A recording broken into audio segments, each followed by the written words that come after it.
I got all these things in the mail. There's a candidate out there who's probably spending $340,000 to get elected, and I know she's going to be the one that's going to get elected. It's, you know, it's inevitable because when you spend that kind of money, she's been working on it for over a year, it's going to happen. But I would like to see a few people who object to all these mailings. I mean, if somebody is spending this kind of money, of other people's money, when they go to Sacramento, are they going to be watching these tax dollars, or is somebody that's on a bare bones campaign, is he more likely to be penny pinching with your tax dollars and to make sure that your tax dollars are spent well? Well, anybody that spends this kind of money, well, you know what my opinion is on that. Thank you very much. Yeah. I'm proud of the fact that I've worked very hard on this campaign, and I'm proud of the fact that every single group that I've gone in front of with, unfortunately at that time we didn't have everybody, but with at least one opponent, every single one of those groups who have evaluated both of us has determined to invest in my campaign. And that's whether that's business or labor, charter schools or teachers unions, environmentalists, individuals. I have over 500 individuals who have given $5 and $25 because of the work I have done for ordinary people. If anyone suggests, because I'm able to raise money, that I am somehow bought, has not seen my career and what I have done on behalf of ordinary folks throughout San Diego County. If there's any question and anyone wants to suggest that I will ever do anything beyond working for the ordinary man and woman, then I ask them to prove that. Because it has never been the case, it will not be the case in Sacramento, and I'll tell you this, negative campaigning stinks. All right? I don't like it, you don't like it, but I'd ask you this. If you're being told things about a candidate, just make sure there's a source to it. Just make sure that you can point to something that suggests, I understand, but this is like directed at me, so I'd like a few more minutes, or seconds. But I would just ask that truth and negativity are, yes. As it's stated in the format that we gave you, if you feel that you were attacked, okay. ask the moderator for... I would like 30 more seconds, please. Well, that was a clear... You took 30 more seconds. But... To answer the first question, I don't like slander. I don't like anybody talking poorly about me, and I don't really care to talk poorly about anybody else. I mean, I do like focusing on the issues. If someone brings up that I have a particular issue and they have stance on an issue and they have a problem with it and they want to advertise that, spend your money on that. That's fine with me. I don't really care. Because those are my belief systems and I would stand by them with or without the advertisement. Well, I mean, I think that this has already been talked about, the negative campaigning. Nobody likes that, but unfortunately, some people believe it's you know, it's effective, so it's going to happen. It's going to happen in this campaign. It's going to happen in others. I think what people have to do is look at people's records, look at their background, look at how they've conducted themselves in office and how they voted. I'm very proud of the fact that when Chula Vista, when I first got elected to Chula Vista, our annual budget was about $220 million. The last budget I voted on was about $126 million.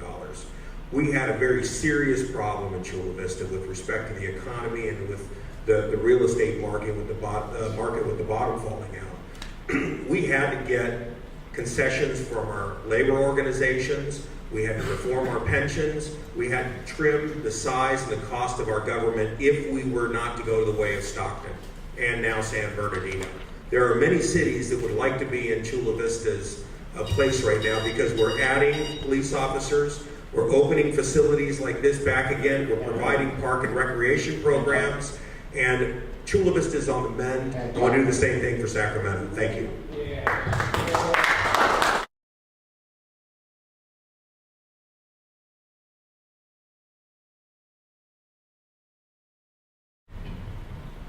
No, I don't support top-down anything, and especially not Common Core. I believe that, well, it's not even I believe, it's true that most of the jobs that are going to be in existence in 3-4 years from now, because of technological advances, we're not even teaching the stuff that jobs are being created for. So having a top-down approach where we're trying to figure out what to teach people And then by the time they actually get taught all of this information and they get through college, most of those jobs are going to be taken by entrepreneurs who didn't even go to school. Or a lot of the jobs that are going to be created are going to center around creativity and creation, design, because we're getting past that era of the industrial revolution style education system. We need to get beyond it and allow people to take advantage of free online courseware and So one of the reasons I think I'm supported by the Charter School Association is because I've been a big proponent of the style of teaching that charter schools utilize. And that is not teaching to a test, not teaching to a Common Core, but understanding that every child is different and every child's future is different. What I want to do in the assembly is not only ensure that those kids who want to go to college are ready and prepared to go to college, but those kids who want to have a hands-on career right out of high school are trained for that as well. That means reintroducing and strengthening vocational ed in our schools. It means ensuring that people can do auto shop once again, or do wood shop, or do cosmetology, or learn how to run a restaurant or a small business. One size does not fit all, and I think that has been one of the biggest problems with this culture of teaching to a test, right? We've decided that whatever's on that test is what people should learn. It is discouraging for a student who knows that they want to do other things. We need to hook up with our private sector, with our businesses, see what their needs are, because there are kids who should and will and absolutely should have the opportunity to go to college, but there are kids who should have an opportunity for a good quality career if they don't choose to go to college as well. And thank you. Yeah, I think I said Common Core is a disaster.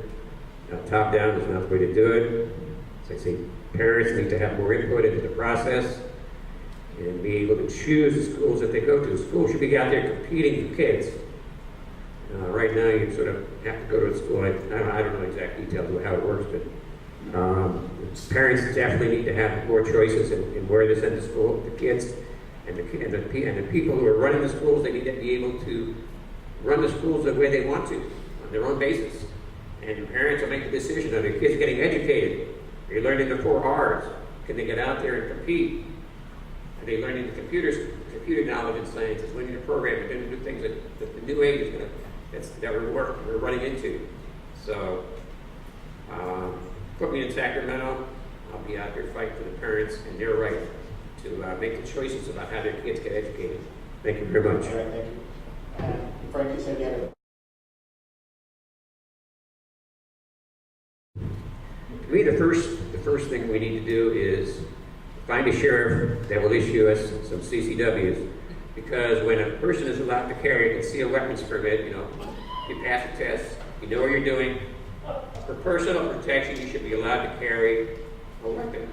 I mean, I know, I'm around them all the time. I go to Wayne every week. I talk to people I don't carry a gun when I'm a marine safety officer. But I go talk to guys who have guns and telling them what to do if they're doing something that I don't think is safe. And there's no problem. People that have guns and carry guns become very responsible. And you are responsible when you carry a gun. And criminals, they don't like it. They don't like it. And why do you think the shootings happen in schools? Because they're gun-free zones. The criminal knows he can go in there and get away with it and kill a bunch of people before the cops will be there. And it's been happening all over the country, and I think one of the folks going to wake up to this. Thank you very much. The entire reason I'm running is because I want to improve the job situation, the private sector job situation in the 8th Assembly District in California. And I think that, if you look at, to be honest, the broad range of support I've gotten from the Union Tribune, who doesn't really support much of what I do, Mayor Cox and Supervisor Cox, all the way to Juan Vargas and Bob Filner, it's because they know that I am committed to finding ways to restructure our tax code, to provide tax fairness so that we are incentivizing good-paying middle-class jobs. That is my priority 1, 2, and 3 in this election and once I'm elected to office. So I think we can examine that tax code. I think with the restructuring of term limits, being there for 12 years gets us the opportunity to take this out of politics and say, how do we ensure tax fairness? We're not giving away money to corporations who are basically abusing the system. Instead, provide incentive for small businesses, make sure our family businesses can grow, and bring back manufacturing jobs so that things can once again be made in America, and that we can recycle that American dollar. That's what I plan to do. Getting jobs into California is my biggest objective as well. I believe that I can do that better, not so much with reforms, but just by cutting taxes altogether. If the person who asked the question is worried about the police state, I want to get California and the government out of people's lives, people's homes, people's businesses. There's so much regulation that a lot of my job is actually filing paperwork for the EDD. And I mean, I don't think my job is going to be at jeopardy if I don't have to file these ridiculous forms and keep track of every single thing. And that's not the kind of jobs that are productive, that actually serve the customers. A lot of my time is going towards frivolous things that some army of bureaucrats are shuffling through these papers in Sacramento. I feel like getting rid of those excessive regulations and giving people back the option to carry guns if they want to will allow people to have more freedom. This is one of the issues I don't think I addressed it on my flyer, but I did address it on my website. We're being taxed on gasoline at a horrendous rate, in my opinion. And if they do tax us at that rate, they should at least build us enough roads so we don't have to spend 3 hours on the road going to and from work. To me, this is a travesty, because that time could be. I mean, Roger Hitchcock made a career based on people being stuck in traffic. A lot of these guys have done that. And that was one of the things that aggravated me about Roger. He never actually talked about that and the problems that it created. And I understand why he did it, because it made him a millionaire. So my opinion is we need to build enough roads so that people can get back and forth to work without spending their whole life doing it, or spending half their life on the road. And stop building these bullet trains. People aren't riding them anyway. Thank you very I think much. there are 3 parts actually that I would address that question too. Traffic is a problem. One of the biggest problems is because people have to get on the 805 to go north to find a job. That's a problem in itself. We need to have job centers in the South Bay so that South Bay residents don't have to go out of the South Bay to have a good job. That's number 1. Number 2. Public transit. Okay, public transit.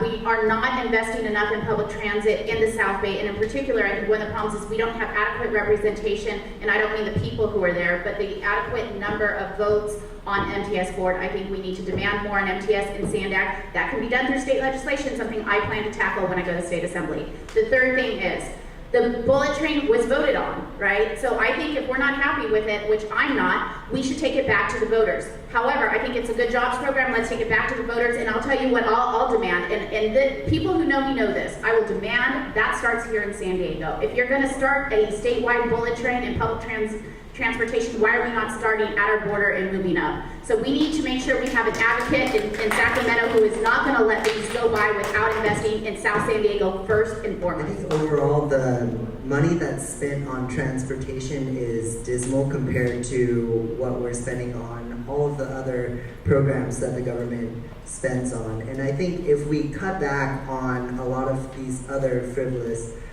expenditures, we could afford to make roads more of a priority, and that may include improving the dismal state of the public transportation in San Diego and Chula Vista. There's no convenient way to get anywhere east of the 5, really. And it's not really convenient to travel by public transport, even if you're concerned about the environment or what have you. And I do believe that spending some money on transportation is one of the things that government needs to do, and we spend a lot of focus and energy on other things instead of transportation. I don't know about a bullet train. There's a lot more problems within San Diego as it relates to public transportation that are more important, I feel. Okay, well, of course, have not had any commitments to anybody. I'm out there, we need to cut spending in the state. Right now, the state is overspending their budget, we're in debt, and we gotta cut that, we gotta stop doing that. We gotta lower the tax rates so that our businesses stay here. We're losing, I mean, we lost Tiger Woods because the tax rate's too high. We're about to lose Phil Mickelson because he can save $8 million a year by moving to Florida or Arizona. So we got to get these tax rates down so people want to be here, especially the rich people, because those are the guys that pay the taxes. The top 10% are the guys that pay like 70 or 80% of the taxes in this country, or the income taxes anyway. So we need to be able to make this a friendly place for rich people and for people that work and do things and are creative and have dreams and want to make things happen. That's what it used to be in California. This was a state where you made dreams come true. Get rid of those high taxes, get rid of those ridiculous regulations, and let the whole state be a free enterprise. So, thank you. Thank you. So I want to be really clear. And I think anyone who has followed my career as a worker advocate, as an advocate for economic development and the environment, knows where I stand. I'm sure the California Labor Federation and the California Teachers Association also know where I stand. I am not anyone's whipping girl. I am not making promises to anyone. That is insulting and it is disingenuous. I will tell you this. I am sick and tired of our teachers being blamed for a structure that is hurting our children. Because I know every day when I drop my kids off to school, that is the teachers and those good teachers that are developing them into good human beings. And I am going to support teachers.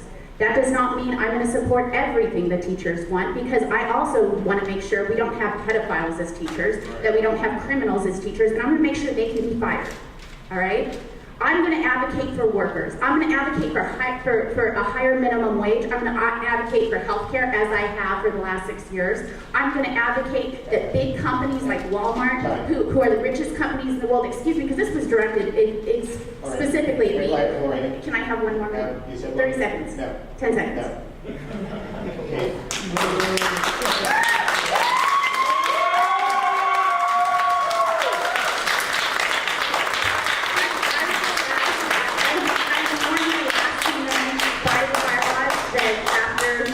Done that I can continue, since it was a question that I think was clearly directed at me.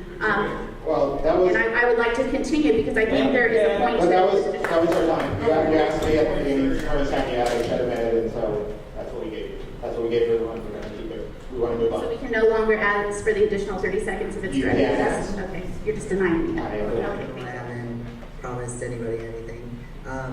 And also, it's regarding cutting expenses, I would cut expenses in eliminating the need to pay for the enforcement of victimless crimes by repealing some of the laws that are in existence. And I would also put in legislation to get rid of government pension plans for new government, for workers who are going into their pensions, not the ones who are already receiving it, just to be fair, but anybody who's going into it now, or not vested yet, should be fairly compensated to switch over to a 503B.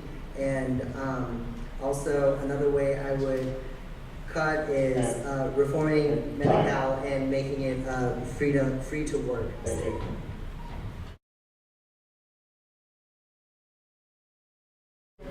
The reason you should vote for me next Tuesday is that I'm fiscally conservative. I know what it's like to look at a government balance sheet, look at a government income statement, and I can decipher what's the difference between current obligations and long-term obligations. Currently, I feel like too many politicians focus on what's currently coming due and completely ignoring all of the stuff that's coming due in a few years, and just praying to God that there's going to be more revenue to be able to pay all of those creditors. I promise not to do that. I promise to bring the budget back to reasonable standards. Balancing it or having a surplus would be one of my primary goals. I'm socially very liberal. I believe in repealing victimless crime laws. I believe in having more guns and access to guns for responsible and capable adults. And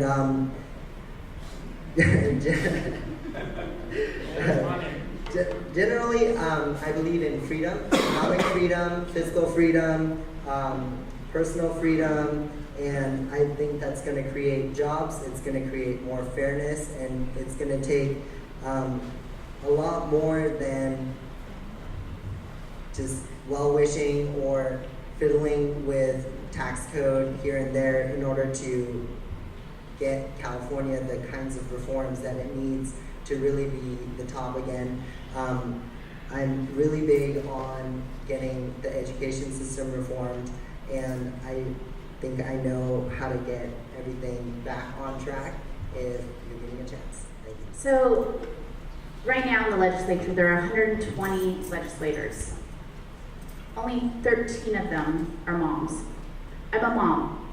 First and foremost, I'm a mom of 2 wonderful children, and I think that gives me a different perspective. Everyone in here had a mom, right? You know that moms are a little bit more practical. They're about getting things done. They're about putting people together. They're about getting through the pettiness, taking things head on, and moving an agenda and making sure your fiscal house is in order, that things get done. That's what I want to do in the state legislature.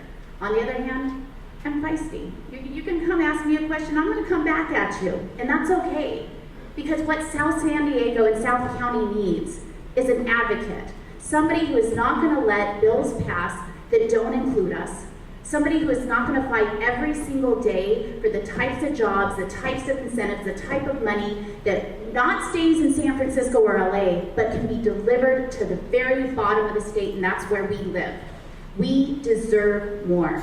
I've spent my adult professional life as an advocate for working people, for ordinary folks, for the environment, for economic development. There is nobody, I would say, more prepared and more personally ready to go advocate for every single resident in the 80th Assembly District. I don't care if you're a Democrat, I don't care if you're a Republican, I don't care if you're a union member, I don't care if you're unemployed, a senior, a child. My job is to fight for ordinary people. That's what we are. I don't care who spent money on mailers or who didn't. I have never been afraid to take on a good fight. And I want to take on your good fight, Sacramento. I personally believed when I started this race that Lorena was going to be the one that's going to win. Because when you spend $350,000 on flyers and TV ads and stuff, I've seen enough races to know the candidate's the candidate that's going to win the race. So. But I'm going to ask you still to vote for me if you want to send Lorena the message that we need lower taxes. We need less regulations. Those are the things that actually create the jobs. And you got to remember, Lorena was the one that was here that destroyed that project down in Chula Vista, which would have produced a lot of construction jobs and building it, and would have also produced a lot of regular jobs for regular people on a regular basis. And what we need is high unemployment, or high employment, so that our unemployment rate is like 0% or 1%. Because when the unemployment rate is 1%, everybody out there that works is able to demand what his worth is. The employers are actually out there bidding for you when you're a good worker. You can make more money when the employment rate is low. In my opinion, that's one of the problems we have. Some of these people at the top try to keep that unemployment rate at 5 or 6% because then they know the employer can better negotiate with the employee. But when you got a small unemployment rate, the employee's in charge and can make more money and demand actually what he's worth. And you don't really need unions then. So look at the whole picture. Send Lorena the message that maybe the Democrats don't have an ideal solution. And I've seen too many Democrats that have said, I believe in the Second Amendment, but every time a bill came along, they voted for more gun control. What's his name? Hillary's done it, Obama's done it, Kerry's done it, all the Democrats have done it. Denise DeCheney did it. When she first ran, she was pro-gun and everything. But when it came to a crunch vote, She had to go with the Democrats. And that's what the Democrats do. The Democrats hold their people responsible for that vote. Thank you very much.